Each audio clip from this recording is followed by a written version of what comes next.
This LG ULTRAGEAR is one of the latest and greatest 4K 240 FPS monitors money can buy in 2024. But this video applies to 90% of monitors out there in this class. And this is why you may want to hold on for another year. Let me share with you its key features that in fact are its downsides. And make sure to stick to the end of the video for a quick FPS demo. Roman does consumer tips.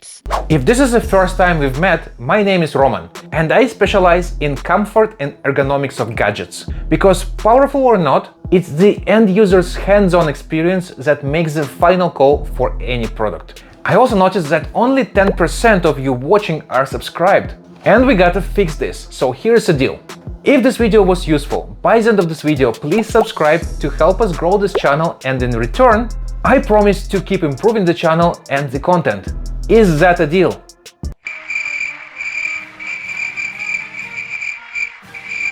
And now, back to the show.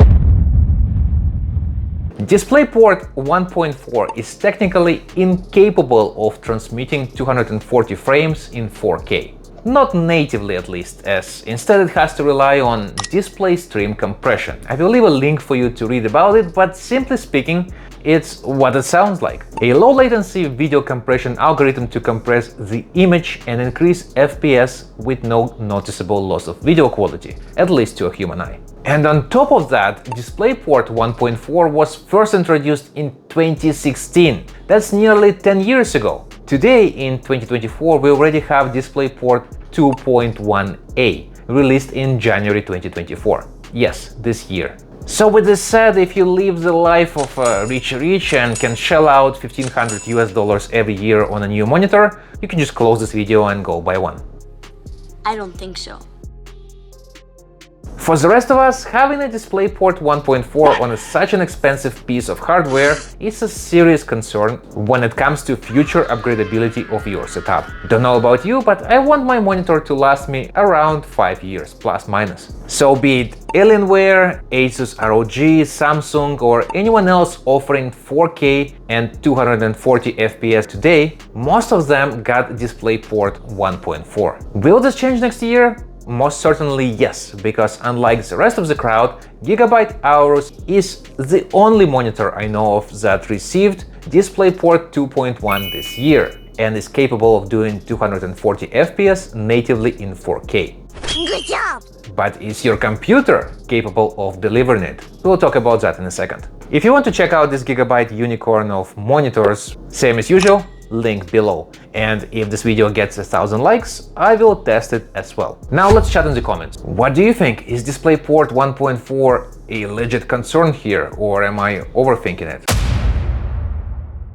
Let's stick around refresh rates for a minute longer and talk about its unique FPS switch, allowing you to have 4K 240 FPS or 1080p at 480 FPS monitor, all in one with a press of this button.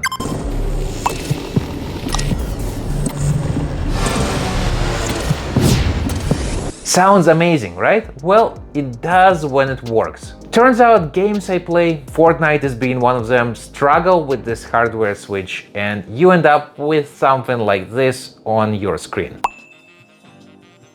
Or a crashed game altogether. So I find it the best timing to use the switch is right before you launch your game. Because when you switch FPS modes, your computer recognizes it as a brand new display being connected, as it will store different settings for each refresh rate mode separately, as if I'm really plugging in a brand new monitor every time. Switching the monitor to 480 FPS also causes a visible downgrade in image quality. Here, a few samples, you decide. I mean, obviously it's 1080p now, so image gets fuzzy and less appealing, especially when you switch right after a juicy 4K picture.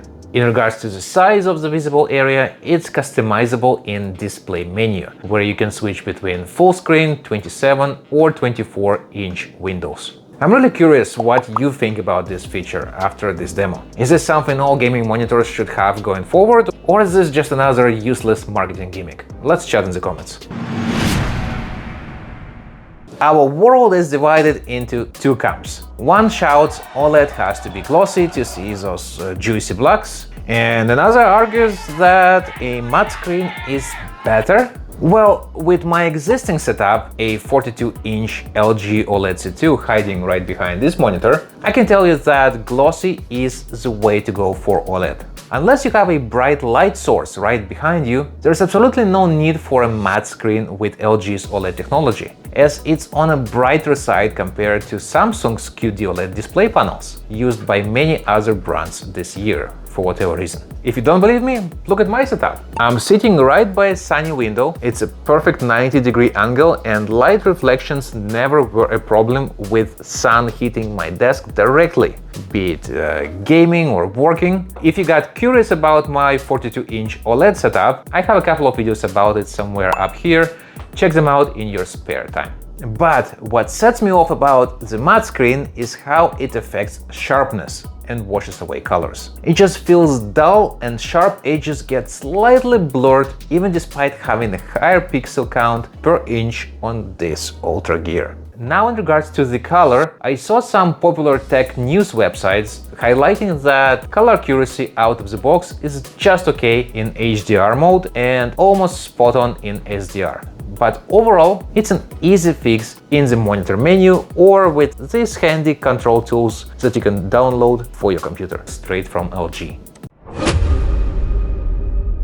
Remember I was talking about future-proofing your setup? I'd like to see at least one more DisplayPort and more HDMIs. Most of us nowadays have handhelds, gaming consoles, and working individuals among us have at least one or two work laptops. I would want to be able to plug into my monitors without switching the cables. Yes, there are solutions and I can use docks and HDMI switches, but that's an extra step I'm not willing to think about when I'm spending $1,500 on a monitor. And this is what competition looks in this regard as well. Not too shabby. I'd gladly give up all those USB ports for an extra DisplayPort. And somehow only gigabyte hours knows what they are doing at the back as well.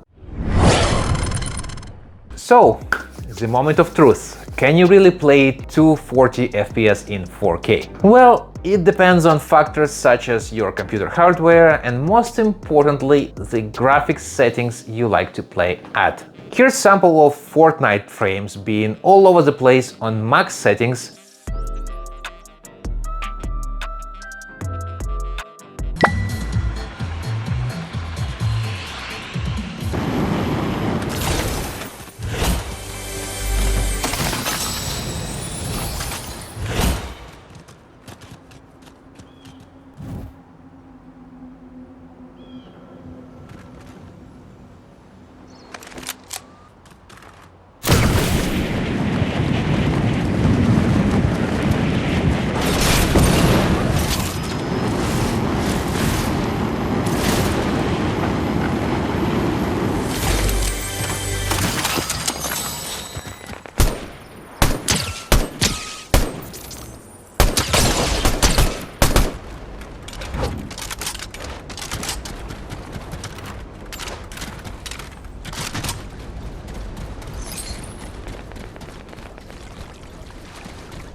And here's how it looks in 4K after I tweaked my RTX 4090 to give me more FPS at the cost of image quality.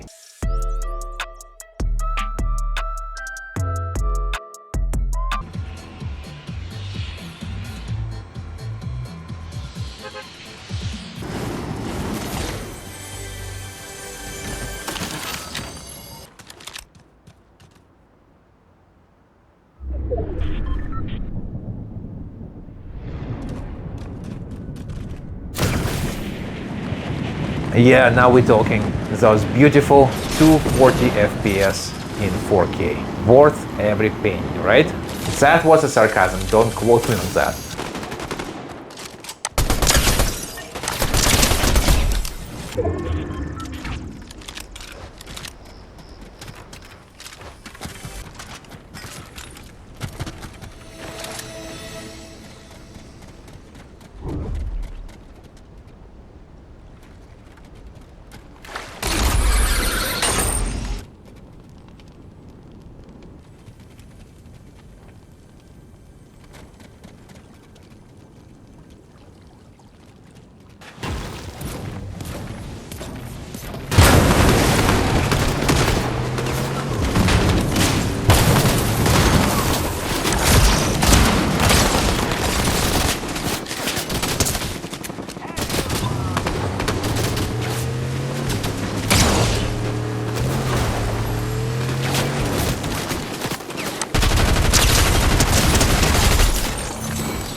And this is what it looks like when I set GPU to balance FPS and quality.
So technically speaking, if you are after faster FPS and better picture quality, I think it's safe to say UHD resolution is the way to go for now, as most likely your hardware is the bottleneck for this beast of a monitor. Let's sum it up. DisplayPort 1.4 in 2024 is not good when you are paying such astronomical price tags for a monitor. And this is why it's better to wait, because next year every manufacturer will be selling us DisplayPort 2.1, just like Apple, every single year selling outdated features on their devices as if it never existed. USB-C to iPhone 15. It enables charging, transferring data, playing audio and video. You only have 10 seconds to decide, sir. So my conclusion on this monitor is this. I'm sticking with my 42-inch LG OLED for another year, as LG will start releasing brand new OLED panels for their TVs according to this roadmap I came across. Looks like we'll have 240 FPS TVs starting next year.